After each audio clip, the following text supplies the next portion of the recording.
un moment solennel de recueillement.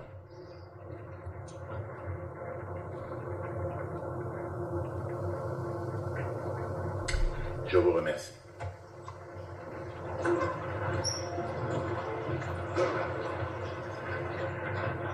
Mesdames et messieurs, cette journée n'est pas un simple rituel, mais bien plus. C'est un acte d'engagement solennel et un moment de veille collective pour un meilleur horizon. Car célébrer la liberté de la presse en République démocratique du Congo, aujourd'hui plus que jamais, c'est affirmer avec force notre attachement indéfectible à la démocratie, au pluralisme médiatique et à l'accès à la vérité, et ce, en dépit des tempêtes qui nous assaillent.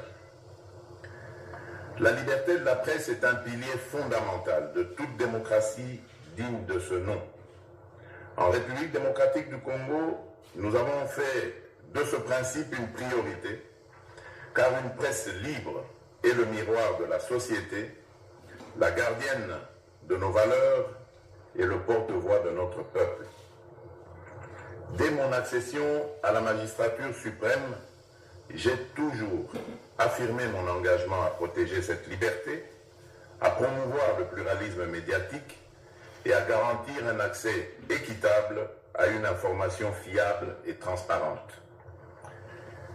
Le thème retenu cette année pour ce Forum national sur la liberté de la presse et de l'information est à la fois actuel et redoutablement pertinent. Le journaliste congolais face au défi de l'intelligence artificielle, information et désinformation en ce temps de guerre, d'agression rwandaise. Jamais l'information n'a circulé aussi vite. Jamais la désinformation n'a été aussi pernicieuse. Et jamais la frontière entre les deux n'a été aussi fine.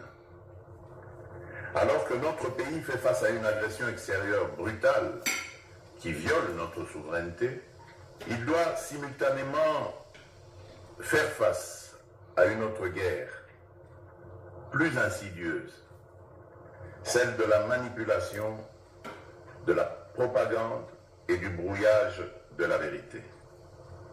Cette guerre de l'information, où la vérité est systématiquement prise pour cible, est exacerbée par l'irruption de technologies de rupture, telles que l'intelligence artificielle, qui bouleversent en profondeur les modes de production et de diffusion de l'information. Sur les réseaux sociaux, les discours politiques ou à travers des images fabriquées de toutes pièces, des outils d'intelligence artificielle sont utilisés avec une sophistication croissante pour semer la confusion, nourrir le doute et déstabiliser les esprits. Certes, l'intelligence artificielle est une révolution technologique qui transforme notre monde à une vitesse fulgurante, car elle offre des opportunités extraordinaires pour les médias, des outils pour analyser des données complexes, pour produire des contenus plus rapidement, ou encore pour atteindre un public plus large. Mais elle comporte aussi des risques majeurs, notamment celui de la désinformation. Ces dernières années, notre pays a été la cible de fake news, des deepfakes et des campagnes de désinformation, souvent orchestrées par des acteurs extérieurs, visant à minimiser les crimes commis contre notre peuple et à détourner l'attention de la communauté internationale, à alimenter la méfiance envers les institutions de la République, à attiser les divisions au sein de nos communautés locales et à affaiblir notre cohésion nationale. En illustration de mon propos, je ne peux passer sous silence les nombreuses manipulations médiatiques autour du partenariat stratégique en cours de finalisation entre la République démocratique du Congo. Certains discours, parfois relayées sans vérification par une partie de la presse, évoquent à tort un prétendu bradage de nos ressources naturelles. Ces allégations sont naturellement infondées, mais relèvent souvent de campagnes orchestrées pour affaiblir notre souveraineté économique et miner les efforts de repositionnement stratégique de notre pays sur la scène mondiale. Je tiens ici, devant vous, à réaffirmer solennellement ce que j'ai toujours défendu.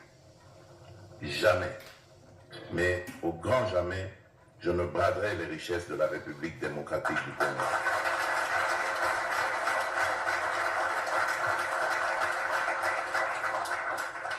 J'en ai fait le serment devant la nation et je m'y tiendrai jusqu'au bout. J'en appelle donc à la conscience des journalistes. Dans un contexte aussi sensible, votre responsabilité est immense. Veillez à toujours croiser vos sources, à vous rapprocher des canaux officiels d'information et à ne jamais vous faire, même involontairement, les relais des ennemis de la patrie. La liberté d'informer est sacrée, mais elle exige plus que jamais rigueur, éthique et loyauté envers la vérité et l'intérêt supérieur de notre peuple. Mesdames et messieurs, dans un pays en proie à une guerre d'agression, la désinformation devient alors une arme redoutable. Face à cela, que peut faire le journaliste congolais? Il peut résister, il peut enquêter, il peut rétablir la vérité.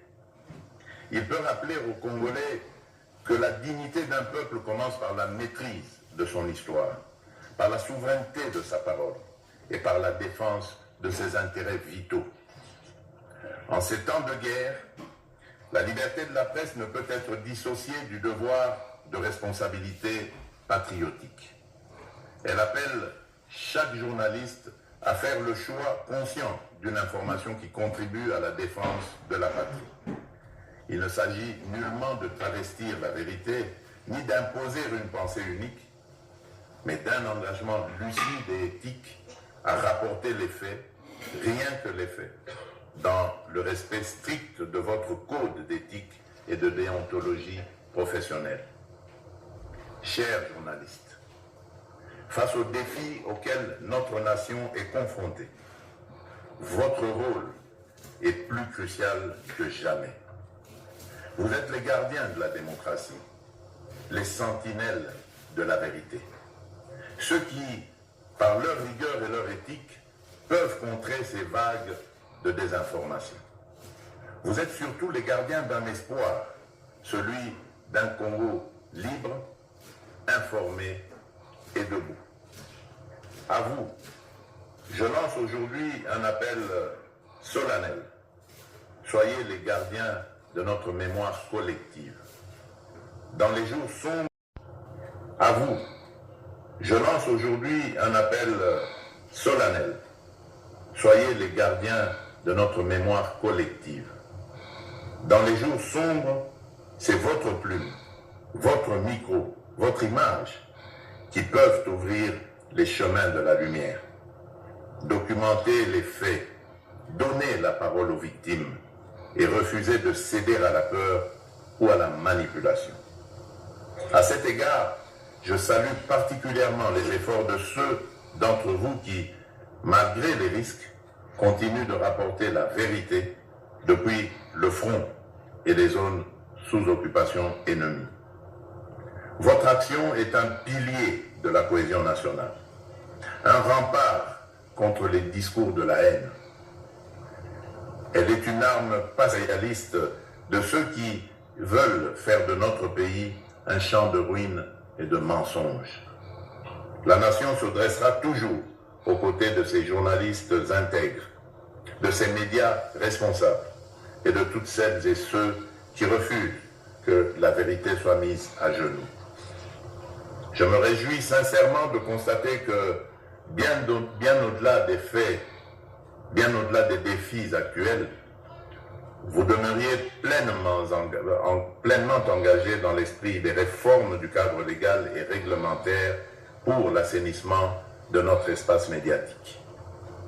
Dans cette dynamique, je salue d'une part l'élection d'un nouveau comité dirigeant à la tête de l'Union nationale de la presse du Congo, l'UNPC, appelé désormais à jouer un rôle déterminant dans la restauration de l'ordre et de la rigueur professionnelle au sein du secteur des médias. D'autre part, je salue également l'élaboration de textes réglementaires destinés à assurer la mise en œuvre effective des dispositions contenues dans l'ordonnance loi numéro 23/009 du 13 mars 2023, fixant les modalités d'exercice de la liberté de presse, de la liberté d'information et de la liberté d'émission par la radio, la télévision, la presse écrite ou tout autre moyen de communication en République démocratique du Congo.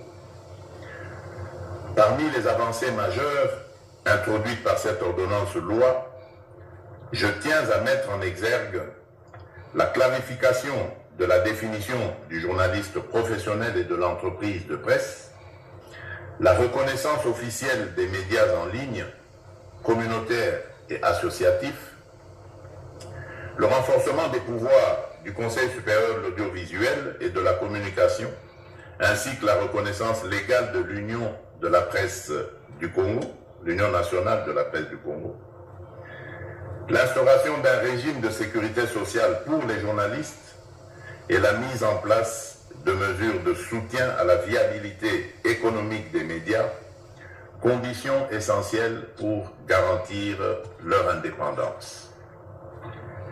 Ces progrès sont le fruit d'un dialogue républicain fécond, d'un engagement collectif animé par la volonté de faire de la presse congolaise un véritable pilier de la démocratie, de la paix et de la cohésion nationale.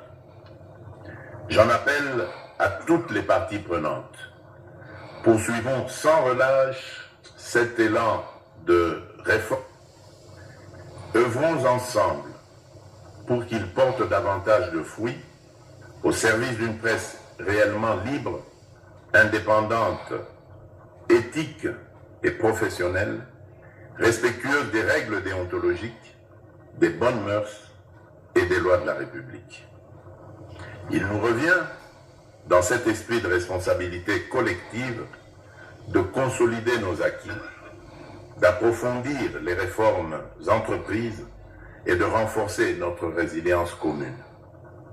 Car c'est ainsi que nous parviendrons à garantir durablement un environnement médiatique libre, sécurisé et responsable, véritable socle de la vérité, de la justice et de la démocratie en République démocratique du Congo.